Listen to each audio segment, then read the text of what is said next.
Zipper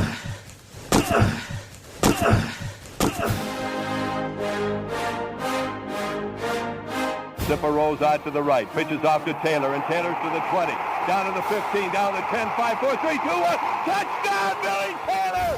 Touchdown, Billy Taylor! Billy Taylor scored a touchdown from 21 yards out. The crowd goes berserk. It was November 22nd, 1969. That they came to Barry, Michigan, all dressed in maize and blue. The words were said, the prayers were read, and everybody cried. But when they closed the coffin, there was someone else inside. Oh, they came to Barry, Michigan, but Michigan wasn't dead. And when the game was over, it was someone else instead. 11 Michigan Wolverines put on the gloves of gray, and as the organ played the victors, they laid Woody Hayes away. Under center is Wangler at the 45. He goes back. He's looking for a receiver. He throws downfield to Carter.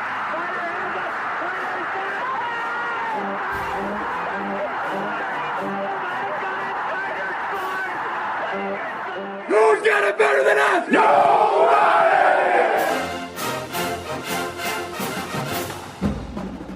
Welcome to the Michigan Man Podcast on Wolverine Sports Radio, a member of the V Sporto Network, and in partnership with SB Nation's Maize and Brew, for Wolverine fans from coast to coast. Go Blue and welcome to the show. I'm your host, Mike Fitzpatrick. Joining us in just a minute with his thoughts on our first ever playoff appearance will be Nick Baumgardner from The Athletic. Before Nick jumps on, let's get it going with my view from Section 17. I hope all of you had a wonderful Christmas day, surrounded by family, friends, and loved ones. Now it's time to get ready for something we have never experienced on New Year's Eve, watching playoff football, and we are playing in the game. Jim Harbaugh and the team arrived on Sunday to get acclimated to the weather and continue preparation for Friday's playoff game. The team is doing everything within its power to avoid a COVID outbreak. That means the usual bowl or playoff festivities will be kept to a minimum. All dealings with the press will be virtual. We made it through a regular season and thought we were back to normal, but I guess we are not out of the woods yet, so safety first.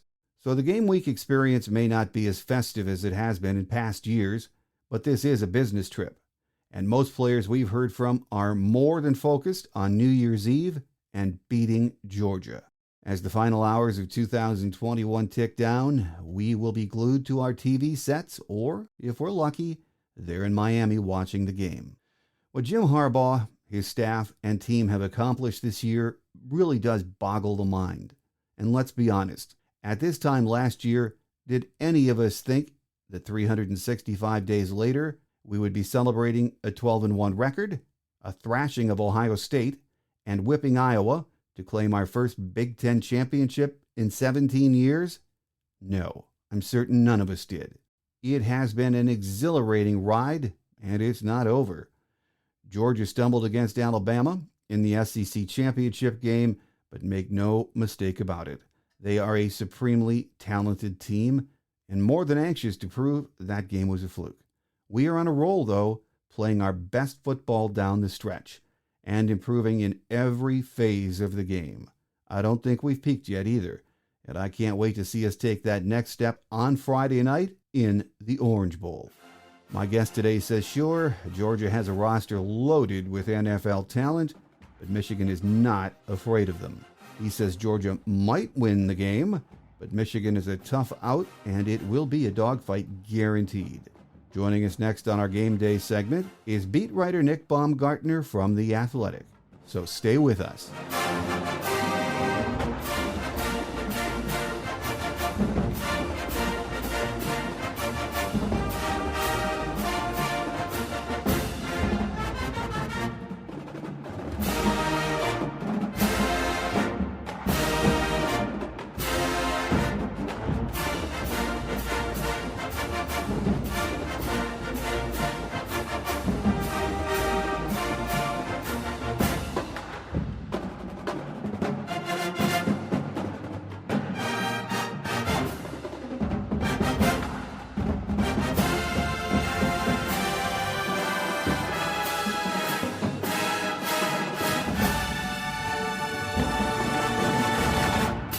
Here with us on our game day segment as we get ready for the big playoff game, the Orange Bowl on Friday, New Year's Eve, is Nick Baumgardner from The Athletic. Nick, great once again to have you with us. Always good to be with you, Mike. A little later this year than normal, but that's good too, right? We have never made it to late December or even, it seems, early January. Nothing like this. Bowl games, yes, but wow, this is so huge. Yeah, and very different. of course, Michigan arrived in Miami on Christmas Day to begin practice and adjust to the weather. It's been very mild here in Michigan, but quite different down there in Florida. Along with the weather adjustment, avoiding a COVID outbreak on the team will be job number one, won't it, Nick? Yeah, they were talking about that before they left, actually. Really right away, right around a couple days after the Ohio State game, because I think everybody kind of, if you look back to last year at this time and what happened with everyone across the country with the holidays and everything else, that, I think they were talking about wearing masks in the building more and taking extra precautions. And I think Andrew Stuber, one of the guys, kind of said, if it means, sacrificing a little bit more than you normally would maybe in these next couple of weeks, then that's what we're going to do, because this is a separate, this is not, like you said, Mike, this is not a regular bowl or whatever else. It's a different situation. And I think that, the thing that I was taken away from the guys there before they left was that they all understood that, and it was all made clear to them. Before last season sort of fell apart for Michigan, not sort of, it did, before the 2020 season fell apart, they were, when they were still all about it, they were pretty good with the COVID testing. It was a strain and it was difficult for everybody, but when they needed to sort of, it got harder for them, I think, when the season went away. But when there was stuff to play for, I think these guys have showed they can buckle down and do it. So you never know, of course, but, hopefully for their sake and everyone's sake, really, that we don't see any games canceled or anything else, in the playoffs or really anywhere going forward. No, and we have seen several bowl games impacted by COVID so far, Nick. If players start testing positive, do you know what is the number or the percentage of infected players allowed before the alarm bells start to go off, so to speak? Yeah, I think I'm not sure if it's the same as last year, whatever that number ended up being. But at the same time, I think the problem with college football is that it seemed like last year there was a different number for every league, there was a different equation for everybody. And it's always, as weird as this sounds, like it seemed to me that this is always something that college football's decided, like, well, whenever we have a real big problem that we need to we can't get around, we'll just change the rules. Yeah. So honestly, Mike, I really don't know. But, I would think that monitor as much as they can all week. And if anybody's had to sit out for the extended days, because I know Georgia had some kids, I think, earlier in December that were going to have to quarantine, but they were early enough out to where they, within 10 days or so, maybe they would have been back healthy enough again by the time the game started. So a lot of it is still, I think, very up in the air. And I know a lot of the media stuff's been virtual, so there wasn't much point in going down there earlier in the week because a lot of it wasn't going to be in person. So a lot of extra precautions are being taken. I know that, but hopefully they can get through it, one way or the other. Absolutely. So let's hope the precautions put in place by the Michigan medical staff will work, because the university and the fans have waited a long time for a playoff appearance, and would like to get to the big one. So let's take care of things. Anyway, let's talk about this game and what we can look forward to, Nick. When last we saw Georgia play, it was in the SEC championship game. It was against Alabama, and they were waxed in that one by Bama. It's still hard to determine, for me anyway, how good Alabama really is, because they really didn't look that good the 5 previous weeks. I wonder if it is that Georgia just laid an egg in that one, Nick. So I think it's a little bit of a couple things here. I think Alabama, and it's a good point, Mike, I think Alabama, maybe this year, this was one of Saban's teams that sort of slowly got better as it went. Like last year, Saban's team, they were so good right off the start, right? Like I think this team might have been playing its best football toward the end of the season. So I think Alabama's good, like legitimately good, like we normally see from Bama, certainly good enough to beat anybody in the country. And I don't think that, as good as Georgia had been and as good as everyone sort of talked them up, like, and people wanted to sort of dog on them, and I understand that, but like, I don't really like to nag too hard on teams for losing to Alabama, because it happens to the best of us, right? So that's, I do think that something where they didn't have a great day. Alabama's staff had a better day. I think Alabama had a better plan than Kirby Smart's staff. Alabama's roster is obviously very well taught and everything else. And I think the thing that I went back to was for Georgia that they couldn't overcome in the Alabama game was, Bama was able to mix its coverages and mix its pressures and confuse, Stetson Bennett to a point where he, situationally, he wasn't able to function. And when they were missing, if you miss a third down and it forces you to kick a field goal instead of a touchdown in a game like that, for the way Georgia plays, it's a huge problem. So I think that Alabama had enough talent to mess with Georgia and then overtake the game. Michigan doesn't have the roster quite like Alabama to do that, but I think they have enough talent to mess with them and bother them in a similar fashion. Can you play perfect the rest of the way to kind of overcome the gap that you're going to have to overcome? And it's going to be very interesting, Mike, because Georgia is loaded, every bit as loaded as you would think they were, but they do have an issue at quarterback, whether it's Daniels or Bennett.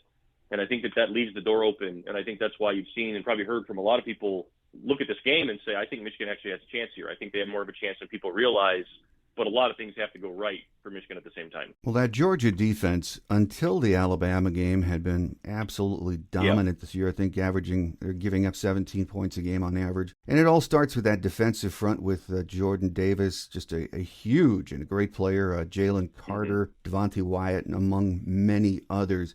This is as formidable a front as Michigan's seen this year, isn't it, Nick? Yeah, it's the best by far. It's the best in the country, I think. It's the deepest in the country. They've got, I would say 7. I might be a little light there. 7 NFL draft picks in that front 7, and just the rotation. I mean, it is legit. Nakobe Dean is the linebacker there, who reminds me so much of Devin Bush Jr. when you watch him. And for Michigan fans, that might be, when you say Devin's name, the original thought for Michigan fans, I think, is happiness. And then when you say, well, it's the guy that's like Devin on the other side, then they say, oh God, that's not going to be good.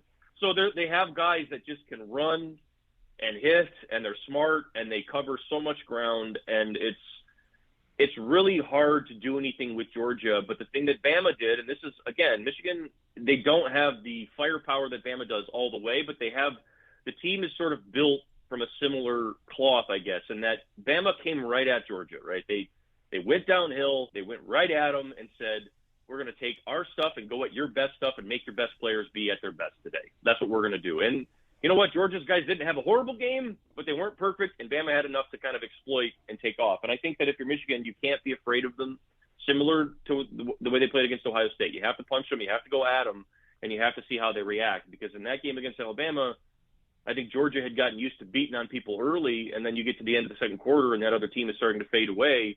With Bama, they just kept getting stronger. And I think if you're Michigan, you look at that and you say, Georgia beat a lot of teams this year by just overwhelming them, in the first quarter of a game, first half of a game. Don't let that happen to yourself, and then maybe you'll have a chance. I think that's kind of the biggest thing here for Michigan going into this one. Even though they were torched in the SEC championship game, secondary is pretty darn good, too. I mean, Georgia did not get a lot of pressure on Bryce Young, no question about it, and that impacts the performance in the secondary. I mean, Bryce Young was probably cinched the Heisman in that game with his performance. But they have really good cover guys, big-time athletes back there, don't they, Nick? Oh, yeah. They got guys all over the field that can make plays. Lewis Sine, the safety, I think is maybe the best safety in the country. He plays like an NFL player, and that's so rare in college, a guy that can go downhill and, be reliable in the run game and play out on the edge like that. All their guys are physical. I think that's the thing that, you think about with Georgia is they're hard to get wide on. They're hard to run on. In every area, unless you've got guys, again, and this is where Michigan, I think, again, it comes back to, okay, now we're talking here.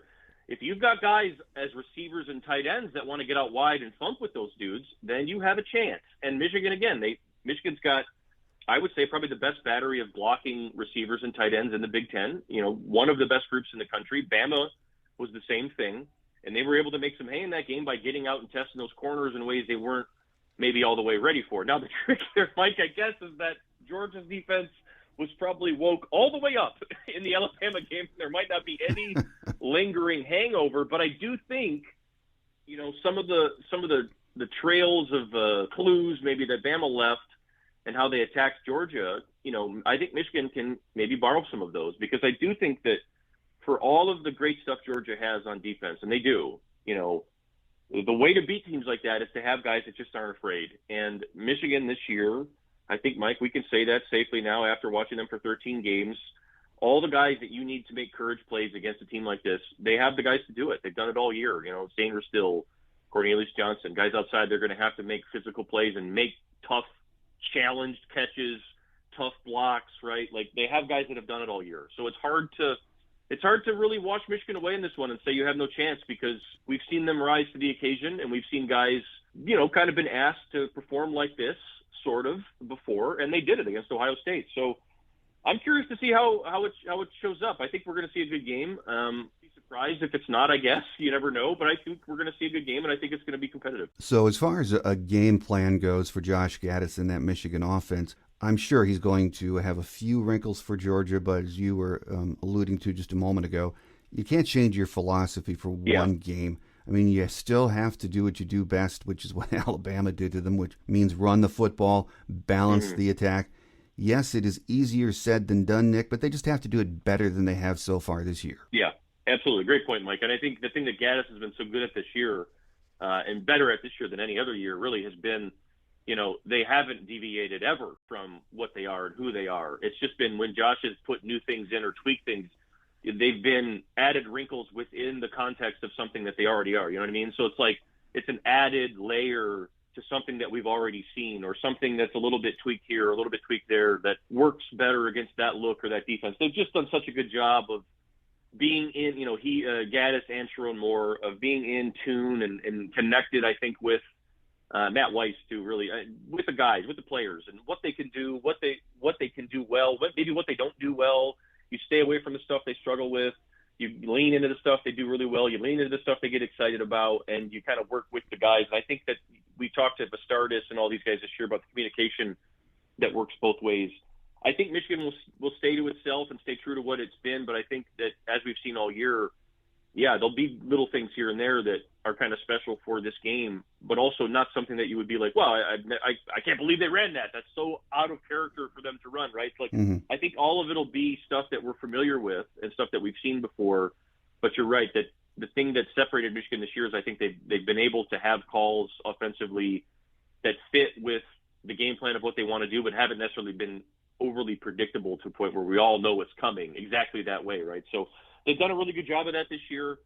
But again, at the same time, Michigan is not a team that surprises you, really. They don't claim to be. They come at you hard, and they challenge you. And, it's really a game of laying it all out there in the first 15 minutes and seeing who wants to fight. And I think both teams are going to be there for it. And it should be a good one and a fun one to watch. As we know, Michigan has to do what they've done all year, just better. And that still means seeing both Cade McNamara and J.J. McCarthy in the game, doesn't it? Yeah, I think so. I think that would be, similar to, the same kind of plan or blueprint that they've used all year, and that, if they see something defensively that they think McCarthy can exploit, maybe better than McNamara and usually it's been with the feet or the running game or anything like that. If they see a moment or a situation there maybe where, he might be of use, I could definitely see, him coming into the game there. But I think, again, we've talked about this since the Michigan State game. They haven't been afraid to use McCarthy in moments like that, but it's also been, Cade McNamara has really emerged here as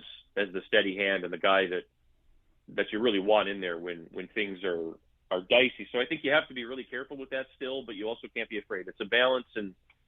But I would expect to see him in some capacity, one way or the other, before it's all said and done, unless McNamara is just so on fire that you can't take him off the field. But this would also be a game where all the organizational stuff that Cade's so good at, making sure you're in the right call, super important in this game. You cannot be in, if you're in a run and they're loaded up against it and you can't check out or whatever, you got problems. You can't waste downs in this game. So JJ's reps in this one, I think, would have to be maybe more carefully planned than they've been in the past, but I guess we'll see what they find for him. Well, as far as the defensive matchup for Michigan against that Georgia offense goes, Stetson Bennett will be under center, we think. JT Daniels didn't make the trip. Is he going to join the team later? We don't know because he tested positive for COVID. Bennett started the last 9 games anyway, and if you talk to Georgia people, they say the big difference there is Bennett gives them more mobility. So whoever's under center, Michigan has to keep him in check, don't they? Yeah, I had some Georgia fans get mad at me just last week when I wrote that I actually thought Bennett was better than Daniels. They got mad at me because I actually think the offense just in general moves better with Bennett. I don't think it's by much, and I mean, I think Daniels is probably a more talented player. He throws a better deep ball. He has a better arm in general. But I think Bennett obviously has quicker feet, and I do think as an older player he makes better reads, full field reads. I think they were pretty limited sometimes with Daniels in terms of there were times where I think a lot of what they were calling for him was, just one side of the field or just, two routes or whatever, make a decision. I think they could do a little bit more with Bennett, but it's not a lot. And I think that that's the thing. The plan for Alabama going into that game was the same thing as it's got to be for Mike Macdonald. Whoever the quarterback is, it doesn't matter. You've got to be able to, and Michigan's done this all year, so I'd expect more of it. Mix things up when they think you're in a situation where you've played man all year. Don't play man, play zone, right? If they think something's coming, give them something different. Because as we've seen this year, they've struggled to react in those situations. Like Stetson Bennett, especially in that Alabama game, when there were situations that came up where Georgia thought, okay, Bama normally plays this, let's get a call on for that, and they saw something different, they didn't have an answer for it. Bennett cannot make the off-schedule plays, and I guess that's probably the thing where Georgia fans would maybe think Daniels has a better chance there, maybe he would.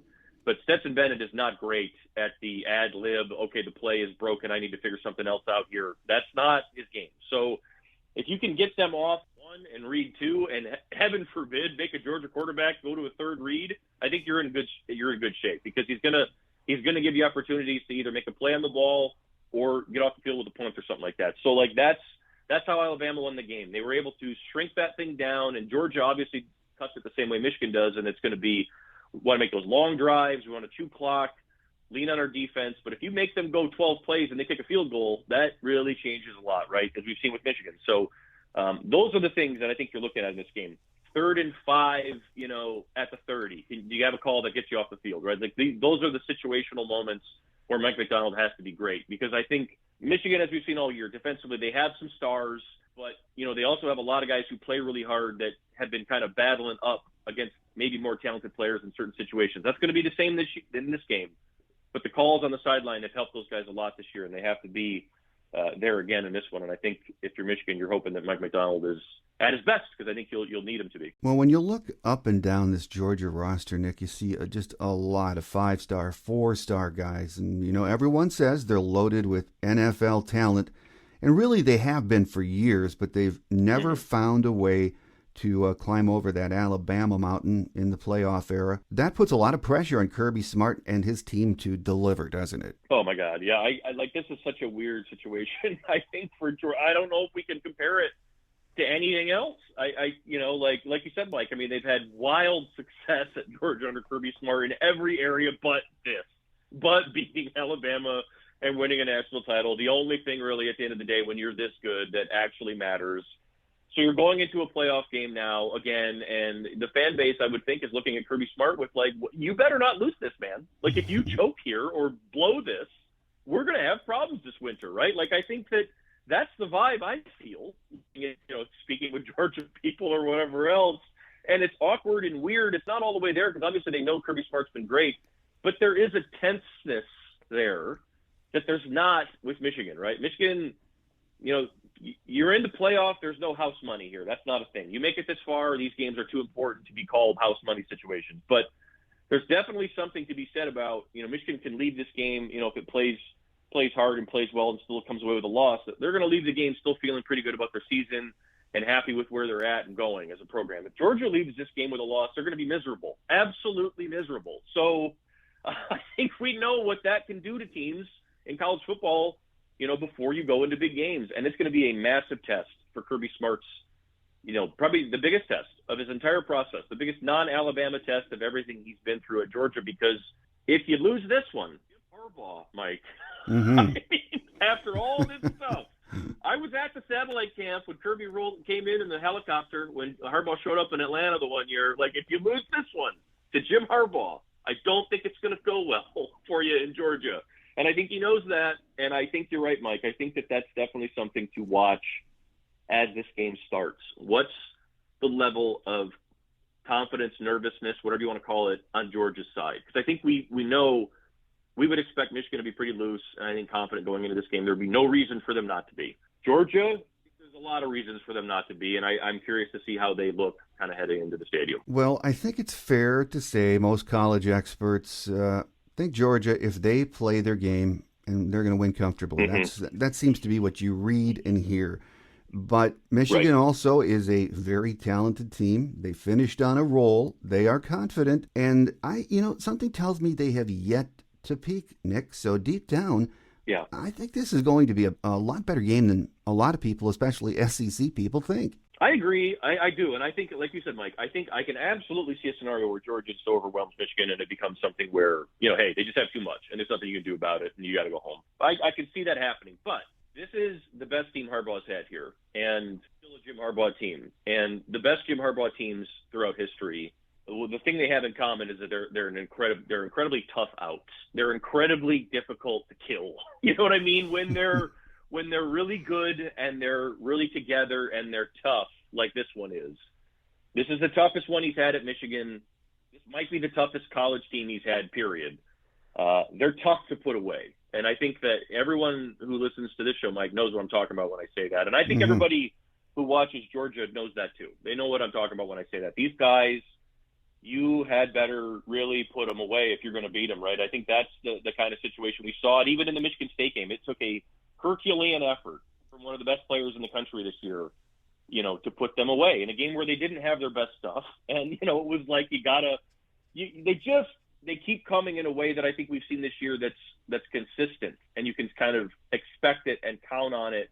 And if you're not ready for it as an opponent, it's going to be a rough day for you. So I think that from a physical and a tenacity and you're going to get a fight standpoint, anybody who's watched Michigan play football all year knows that Georgia's going to blow them out and roll them over. It's going to take one hell of an effort from Georgia because it's not going to be easy to do. So I think that most people who've really watched these two teams play all year expect this to be a fight. And I think that a fight that goes past halftime into the third quarter, and we'll see what happens in the fourth. But one that Michigan is probably not going to just roll over and roll away from. I wouldn't think that's going to happen here. It would be shocking in many ways, I think, at this point to see that because of how hard they've played in every scenario all year long and just, how much they seem to care for each other and everything else. I said it all year. I think they're going to be an incredibly tough out, and I maintain that all the way to the end. Whoever beats them and ends their season is going to really earn it. I think that's what that's what I've kind of thought all year, and I think the same thing heading into this one. If Georgia is the one that does it, then it's going to be well earned. I think Michigan's going to give them everything they want. Well, final question before we let you get away, Nick. Losing to Georgia would be disappointing after this incredible season. Sure. I mean, but you don't get a chance like this every year. Of course, Michigan has never had this chance, but a win would be monumental for not only this year's team, but the future of the program, wouldn't it, Nick? Yeah, it's something that you talk to guys and coaches and players that have been in these games before, regardless of sport, basketball, football, baseball, whatever it is. When you get to this level of the sport, the playoff or the Final Four or there's no one left but you and either one other team or two other teams or whatever it is. There's that feeling that comes over you that if you lose, it's really not that big of a deal because you're here, and that's really all that matters anyway, right? You got here. That's what you really want. But then there's the thing that comes in, and, all these coaches will have these people come up to them in these weeks leading into the games that have been in these moments before, and they'll come up to them and they'll tell them, like, screw that. This matters. This matters more than you think. This matters more. It's not just another game. It's not just another day. It's not just another whatever. You may never be back here again. You think you might. You don't know that. You might never, ever, ever be back here again. It matters a lot. And I think that that's something that all coaches, Kirby Smart knows that, Jim Harbaugh knows that, anyone who's been in this type of atmosphere, environment, whatever, be it an NFL or college, you know it, that it's a different deal. It's not a bowl game. It's not a whatever. This is different. This is something that maybe even more so than that Ohio State game, Mike, because, that's its own thing. That's a separate deal together. This is something that can put you in, rarefied air that there's only one team at Michigan, Mike, in the last 50, 70, whatever years that gets talked about the way that we're talking about a team right now. It's 1997. The only team. No, they've had really good teams here, great teams. Nobody holds a candle to the 97 team because they were the ones that did it. The only thing that really, really matters at the end of the day, the national title, the biggest one. And so when you get this far, not nothing. There is no house money here. It has to matter, and it has to be disappointing, and it has to be heartbreaking when you lose, because if it's not, it means you didn't give it everything you had. And with this group, I don't think that'll be a problem. I think they're going to give it everything they've got, and they know that. I think that there's still going to be no struggle understanding the gravity of the game. I don't think that'll be a problem with Harbaugh. Well, absolutely right, and I'm looking forward to a big one in the Orange Bowl Friday night, New Year's Eve. Perfect way to end the year, especially if it's a W, so we shall see. Here with us on our game day show this week, of course, talking about the big one on Friday has been the outstanding writer from The Athletic who covers Michigan, Nick Baumgardner. Nick, as always, pleasure having you on the show. We wish you a very happy new year, and I know you're headed down there to take in some sunshine and enjoy the game, so enjoy it all, and we look forward to our next visit. Absolutely, Mike, we'll do.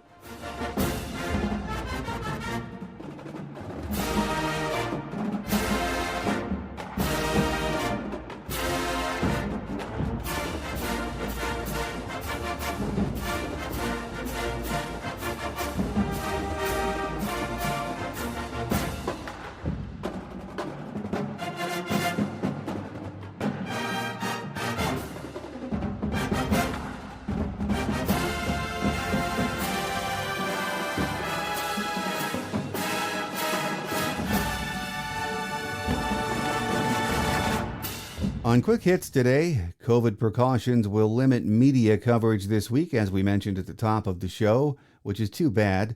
The team is hard at work, though, on the practice field, putting the finishing touches on their Orange Bowl game plan.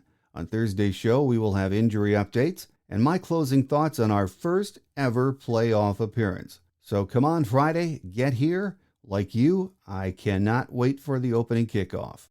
Don't forget to join me on Thursday for our Visitors Edition. We'll be joined by Scott Howard, the longtime radio play-by-play voice of Georgia football. We'll also have a game day weather update and any news that surfaces between now and then, and it will be our last show of the year, but what a year it's been. That will do it for now. I'm your host, Mike Fitzpatrick. Have a great Wolverine week, everyone. Until we meet again on Thursday, take care, and as always, go blue. Thanks for joining us today on The Michigan Man, here on Wolverine Sports Radio, a member of the V Sporto Network, and in partnership with SB Nation's Maize and Brew. Our listener lines are open 24/7 for your calls at 313-263-4842. That's 313-263-4842. Or email us at themichiganmanpodcast@yahoo.com. That's themichiganmanpodcast@yahoo.com. The Michigan Man Podcast is produced at the studios of Robin Lynn Productions, Allen Park, Michigan, and is not affiliated with the University of Michigan. Go Blue!